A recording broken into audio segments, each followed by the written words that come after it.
અને હવે જોઈએ સમાચારો વિસ્તારથી અને જેમ જેમ ચૂંટણી નજીક આવી રહી છે રાજકીય સોગઠા તો ગોઠવાઈ જ રહ્યા છે પણ એમ વિરોધનો વંટોળ પણ ચરમ પર પહોંચી રહ્યો છે કારણ કે સરકાર પાસે પોતાની પડતર માંગણીઓ મનાવવા માટે હવે સરકારી કર્મચારીઓ જ મેદાને આવ્યા છે જેમાં વર્ગ 4ના કર્મચારી હોય માજી સૈનિકો હોય વનરક્ષક હોય આરોગ્ય કર્મીઓ હોય મધ્યાહન ભોજન વીસી કર્મચારી એલઆરડી જવાનો આ બધા જ અત્યારે સરકારની સામે મોરચો માંડીને બેઠા છે અને ગાંધીનગર જાણે કે વિરોધ માટેનું એક કેન્દ્ર બની ગયું હોય એવું અત્યારે લાગી રહ્યું છે।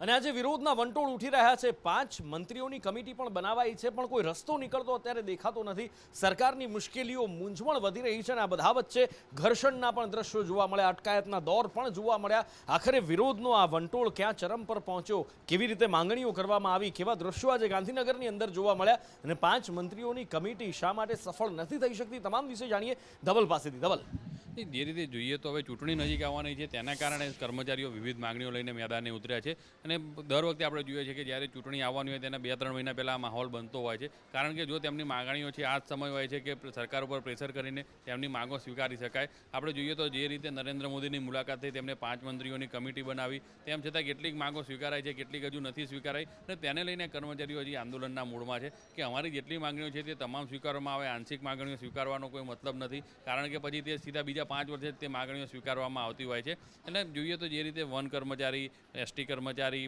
વીસી કર્મચારી શિક્ષકો મધ્યાહન ભોજન તમામ કર્મચારીઓ અત્યારે આંદોલનના મૂડમાં છે અને દરેકની માગણી અલગ અલગ છે કેટલીક જગ્યાએ આપણે જોઈએ તો આંગણવાડી અને આશા વર્કર બહેનોના ભથ્થામાં વધારો કરી આપ્યો તેમ છતાં એમનું આંદોલન હજુ પણ યથાવત છે તે સિવાય બીજા કેટલાક કર્મચારીઓ જૂની પેન્શન સ્કીમ પણ આંશિક લાગુ કરવાની વાત કરવામાં આવી તેમ છતાં તેને લઈને પણ હજી આંદોલન ચાલુ છે એટલે પૂર્ણ માગણીઓ ના સ્વીકારાય ત્યાં સુધી આ જે અલગ અલગ સંગઠનો છે તે આંદોલન સમેટી લેવાના મૂડમાં નથી અને હવે ચૂંટણી જાહેર થવાને પણ 1 મહિનાથી ઓછો સમય બાકી છે ત્યારે સરકાર ઉપર વધુમાં વધુ પ્રેશર કરીને તેઓ આ પોતાની માંગણીઓ સ્વીકારાય તેવો માહોલ ઊભો કરી રહ્યા છે। એટલે હવે જોવાનું એ છે કે આ માંગણીઓ સ્વીકારાય છે કે કેમ સરકારની મુશ્કેલીઓ ઘટે છે કે કેમ કારણ કે લગભગ નાના મોટા આવા 17 થી 18 આંદોલનો સરકાર સામે ચાલી રહ્યા છે અને એમાંથી એક છે આંગણવાડી બહેનો અને આશા વર્કર બહેનોનું આંદોલન કોઈ 1-2 જિલ્લા પૂરતું નહીં પણ રાજ્યવ્યાપી આંદોલન ઠેર ઠેર ચાલી રહ્યા છે અને આંદોલન હવે વધુને વધુ ઉગ્ર બની રહ્યા છે એમની માંગણીઓ જેમ કહ્યું ધવલે કે અમુક અંશે અમુક માંગણીઓ સ્વીકારવામાં આવી છે પણ તેમ છતાં પણ ગાંધીનગર માટે જે બહેનો જઈ રહી હતી આંદોલન માટે ગાંધીનગર પહોંચે એ પહેલા જ પોલીસ દ્વારા એમની અટકાયત કરી લેવામાં આવી છે આખરે હવે શું માંગણીઓ છે કઈ પડતર માંગણીઓ છે સ્વાભાવિક રીતે જ ખૂબ ઓછું વેતન છે ઘણા બધા કામ કરાવાય છે આ સિવાયની બીજી કઈ માંગણીઓ કઈ રીતે આંદોલન જલદ બની રહ્યું છે થાળે પાડવા માટેના શું પ્રયત્નો થઈ રહ્યા છે તમામ વિશે જાણીએ આશુતોષ પાસેથી આશુતોષ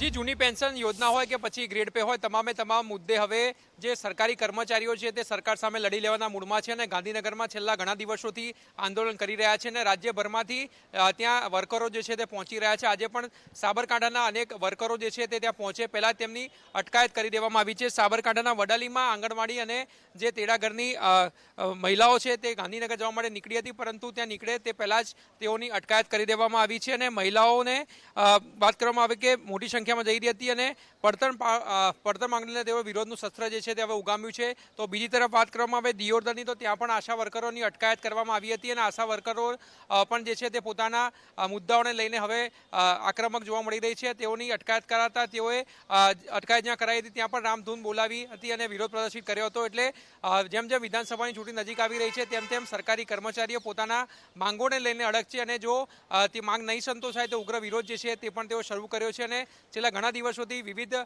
જે વર્કરો છે શિક્ષકો છે તે તમામે તમામ લોકો આંદોલન કરી રહ્યા છે અને ગાંધીનગરમાં મોટી સંખ્યામાં લોકો એકત્રિત થઈ રહ્યા છે જી નુપુર એટલે ન માત્ર સરકારી કર્મચારીઓ કે સરકાર માટે કામ કરતા કર્મીઓ હોય પણ માલધારી સમાજ અને પશુપાલકો પણ હવે આકરા પાણીએ આવ્યા છે અને માલધારી સમાજ દ્વારા પણ વિરોધ પ્રદર્શિત કરવામાં આવ્યો છે સભાઓ ગજવવામાં આવી રહી છે શું માંગણી છે તેમની જાણીએ નિકુલ પાસેથી નિકુલ જે બિલકુલથી જે રીતે માલધારીઓનો પ્રશ્ન બહુ દિવસોથી ચાલી રહ્યો છે અને તેઓ જે છે તે ગાયને લઈને જે કાયદો બનાવવામાં આવ્યો છે તે પરત ખેંચવામાં આવે તે માંગ કરી રહ્યા છે ત્યારે હવે માલધારી મહાપંચાયતે એક મોટી જાહેરાત કરી છે અને ગુજરાતમાં હવે દૂધની હડતાળ થવા જઈ રહી છે 21મીએ દૂધની હડતાળ જે છે તે માલધારીઓ કરશે સમગ્ર રાજ્યના માલધારીઓ કોઈને પણ દૂધ નહીં આપે તેવો ઠરાવ છે તે ગુજરાત માલધારી મહાપંચાયત દ્વારા કરવામાં આવ્યો છે. બીજી તરફ બનાસકાંઠાના ગૌ પ્રેમીઓ પણ આકરા પાડીએ જોવા મળી રહ્યા છે.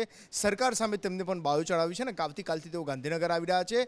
તેઓ ગાંધીનગરમાં જે છે તે ઉપવાસ આંદોલન કરવાના છે અને સરકાર સામે વધુ એક આંદોલન થવાના જે મંડાણ છે તે દેખાઈ રહ્યા છે. બીજી તરફ પાલનપુર જે પાટણનું સાંતલપુર છે તાલુકામાં ગૌ પ્રેમીઓ પણ જે છે તે રોજ જોવા મળી રહ્યું છે.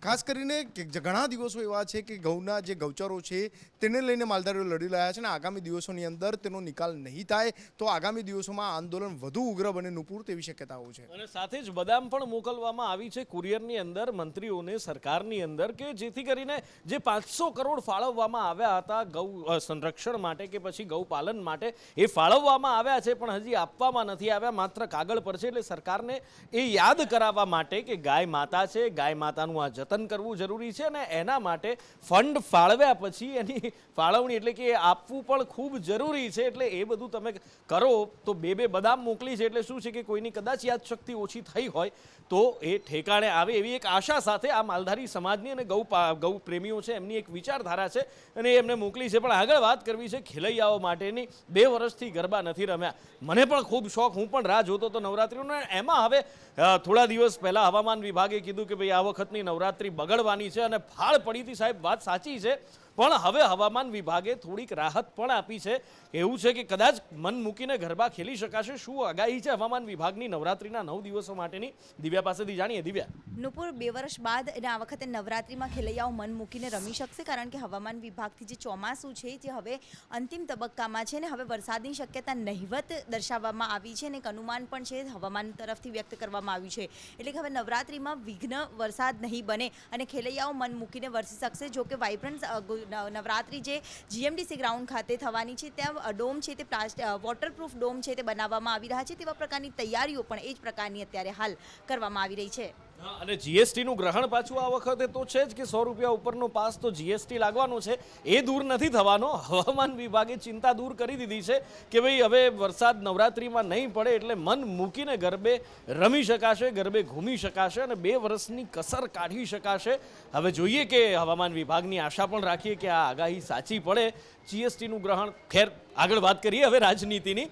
ગુજરાતની અંદર ચૂંટણી આવી રહી છે, આપણને બધાને ખબર છે ને. ચૂંટણી આવે ત્યારે સોગઠા ગોઠવાતા હોય, ક્યારેક કોક મિત્ર બની જાય, ક્યારેક કોક દુશ્મન બની જાય, ક્યારેક કોકને ફાયદો દેખાય તો એની સાથે જોડાઈ જાય, વળી પાછો ફાયદોના બદલે નુકસાન દેખાય તો ગઠબંધન તોડી નાખે, વળી પાછું બીજા ક્યાંક ફાયદો જૂનો ફાયદો દેખાય. એટલે આવું જ કંઈક અત્યારે એનસીપી અને કોંગ્રેસ વચ્ચે ચાલી રહ્યું છે. પહેલા એક આમ આદમી પાર્ટી સાથે ગઠબંધન કર્યું, પછી તોડી નાખ્યું, ફરી પાછું હવે અત્યારે તો એનસીપીની જે સામાન્ય એનસીપીના પ્રમુખ અને કોંગ્રેસના પ્રભારી વચ્ચે બંધ બારણે એક બેઠક થઈ છે અને એવું જાણવા મળી રહ્યું છે કે કોંગ્રેસ પ્રભારી સાથે આ બેઠક બાદ હવે ગઠબંધન થઈ શકે છે.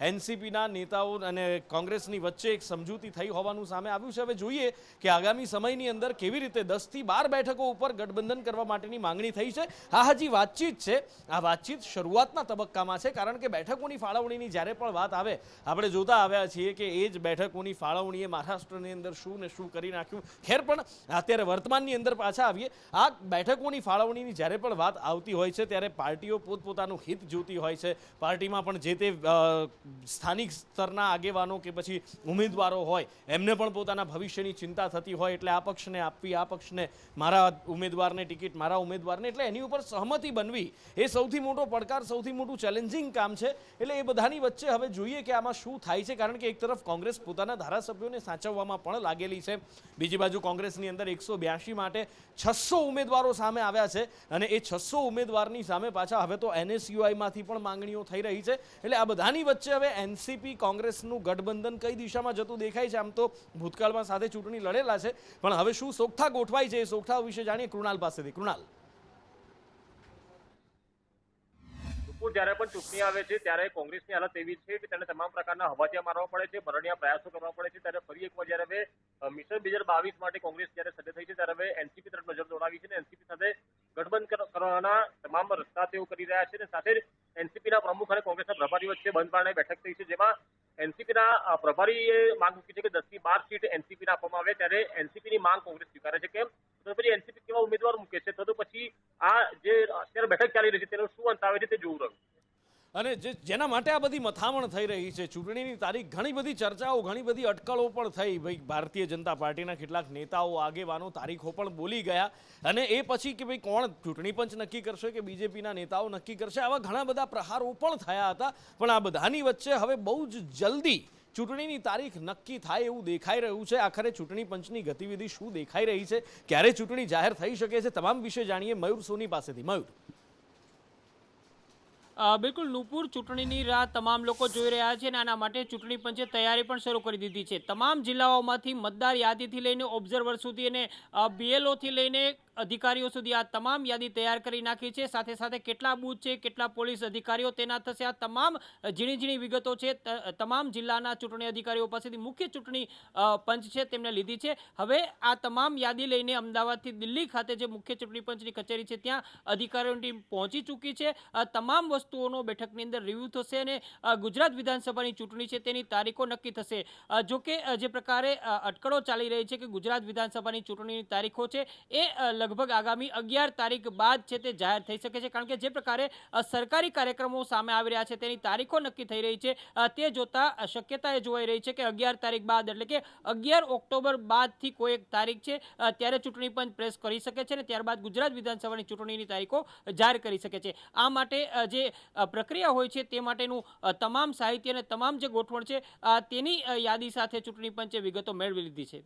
એટલે 11 ઓક્ટોબર પછી જાહેર થઈ શકે છે. 15 ઓક્ટોબર એક તારીખ કદાચ તમને યાદ હોય તો ચર્ચાઈ હતી, પણ ખેર એમાં નથી પડતા. આગળ વાત કરવી છે. અત્યારે ચર્ચાનું કેન્દ્ર એક છે દેશની અંદર અને એ છે મોહાલી. અને મોહાલીના MMS કાંડે આખા ભારતને હલાવી હચમચાવીને મૂકી દીધું છે અને હવે કાર્યવાહીનો ધમધમાટ પણ શરૂ થઈ ગયો છે. શું કાર્યવાહી, કોની સામે કાર્યવાહી કરવામાં આવી રહી છે, અને જે કોલેજમાં વિદ્યાર્થીનીઓ છે એમની અંદર પણ કેવો ફફડાટ, કેવી બીક, કેવો ડર, એમના વાલીઓની શું પ્રતિક્રિયાઓ, તમામ વિશે જાણીએ પ્રતિપાલ પાસેથી.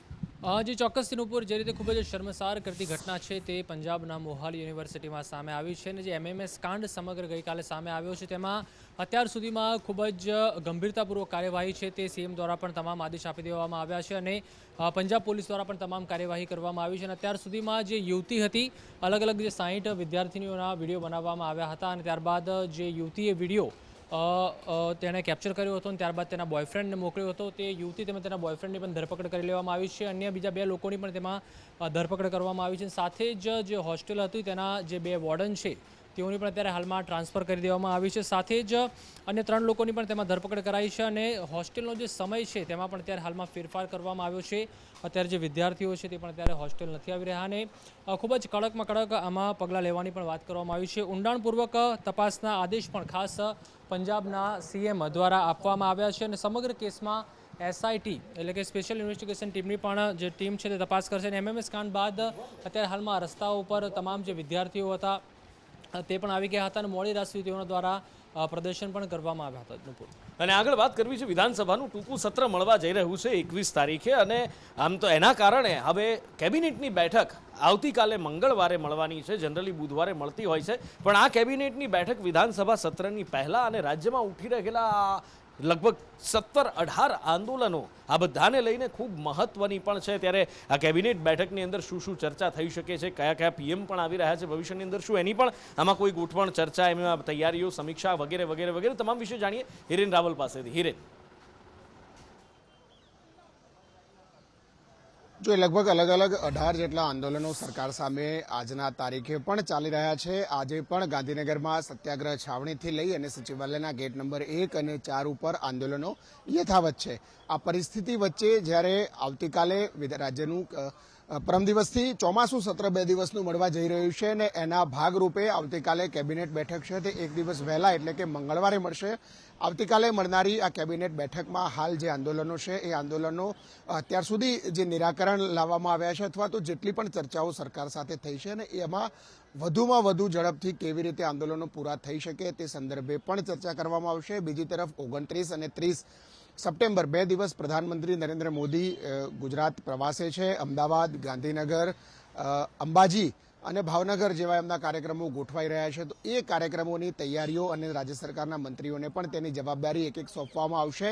બીજી તરફ વિધાનસભાનું જે ચોમાસું સત્ર 2 દિવસનું છે, તો આ 2 દિવસના ચોમાસું સત્રમાં રાજ્ય સરકાર કેટલાક નવા બિલ લાવી રહી છે, તો કેટલાક જૂના કાયદા છે તે રદ કરવાનો નિર્ણય પણ રાજ્ય સરકાર લેવા જઈ રહી છે. તો એની જરૂરિયાત કેબિનેટ જે બેઠક છે એ કેબિનેટ બેઠકમાંથી તેને મંજૂરી મળવી જરૂરી છે, અને એ પ્રોસેસના ભાગરૂપે આવતીકાલે મળનારી કેબિનેટ બેઠકમાં પણ નવા કાયદા અને જેટલા કાયદાઓ રદ કરવાના છે તેના સંદર્ભમાં આવતીકાલે કેબિનેટની મંજૂરી આપવામાં આવશે. સાથે આંદોલનો જે છે, આંદોલનોને સમેટવા માટે કમિટી કામ કરી રહી છે.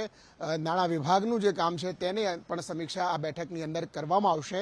વિધાનસભાની ચૂંટણી જેમ નજીક આવી રહી છે એમ સરકાર સામેના આંદોલનો, વિરોધો પણ વધી રહ્યા છે, પરંતુ દર ચૂંટણીમાં આ પ્રકારની પરિસ્થિતિ છે તે રહેતી હોય છે, અને એ વિધાનસભાની ચૂંટણીની તારીખો જાહેર થાય ત્યાર પછી તરત તે આંદોલનો શમી પણ જતા હોય છે, અને એ જ પ્રક્રિયાનો ભાગ કદાચ અત્યારે આ દેખાઈ રહ્યો છે. બિલકુલ. અને આગળ વાત કરવી છે, એનઆઈએ દ્વારા અત્યારે સપાટો બોલાવવામાં આવ્યો છે. એક સાથે અનેક સ્થળે દેશમાં દરોડા પાડવામાં આવ્યા છે. આખરે કોના ઉપર શું અને કેમ કાર્યવાહી કરવામાં આવી રહી છે, એનઆઈએ દ્વારા કેટલા સ્થળો ઉપર દરોડા પાડવામાં આવ્યા છે, તમામ વિશે જાણીએ અજય યાદવ પાસેથી. અજય,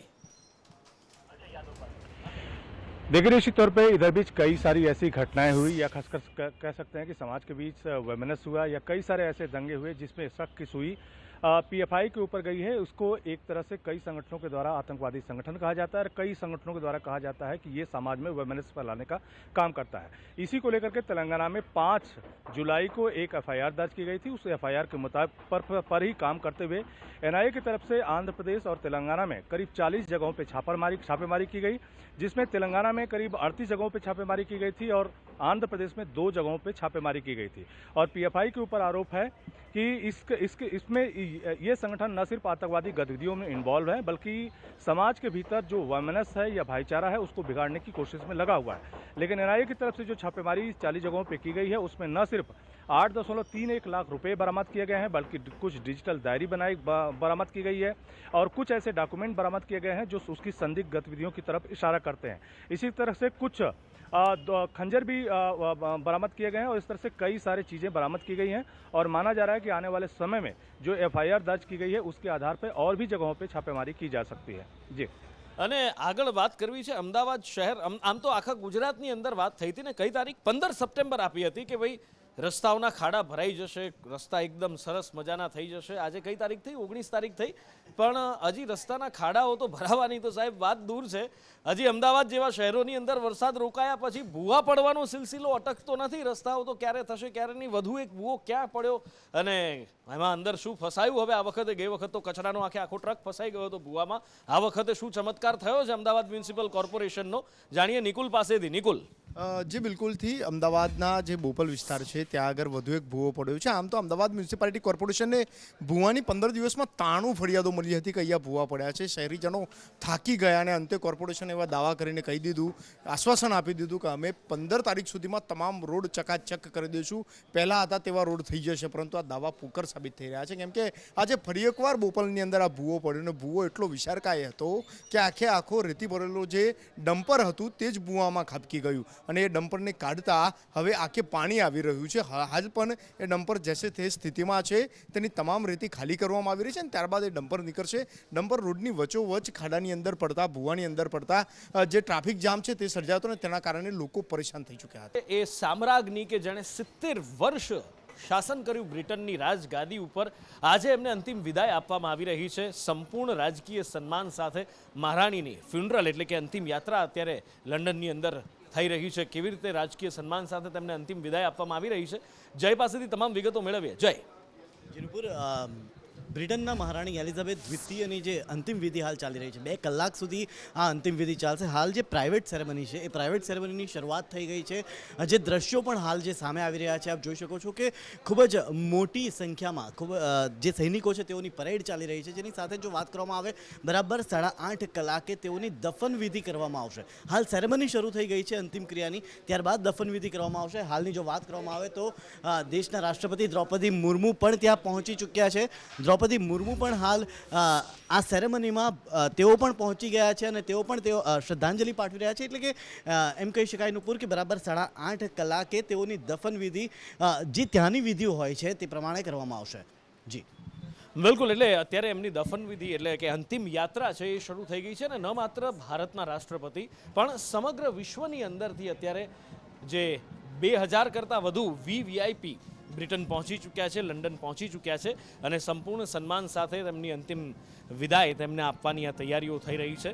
અને આ રોયલ ગાર્ડ્સ બ્રિટનના અને ત્યાં બ્રિટનમાં લંડનમાં તેમને સંપૂર્ણ સન્માન સાથે અત્યારે અંતિમ વિદાય બ્રિટનના સામ્રાજ્ઞીને મહારાણીને આપવામાં આવી રહી છે, જેમણે 70 વર્ષ શાસન કર્યું છે.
એટલે કે એલિઝાબેથ દ્વિતીય જેમને અત્યારે અંતિમ વિદાય આપવામાં આવી રહી છે. 8 વાગે એમની દફન વિધિ કરવામાં આવશે. ફ્યુનરલ પ્રોસેસ અત્યારે ચાલી રહી છે અને આ બધા વચ્ચે એક સમાચાર અત્યારે સૌથી મોટા સામે આવી રહ્યા છે. અમદાવાદથી વધુ એક સરકારી કર્મચારીઓના આંદોલનના મંડાણ થાય એવી શક્યતા દેખાઈ રહી છે અને આ આંદોલનના મંડાણ અમદાવાદમાંથી થાય એવી શક્યતા અત્યારે દેખાઈ રહી છે. કોના દ્વારા શું પડતર માંગણીઓના માટે આ આંદોલન કરવામાં આવશે, તમામ વિશે માહિતી મેળવી આયુષી પાસેથી. આયુષી.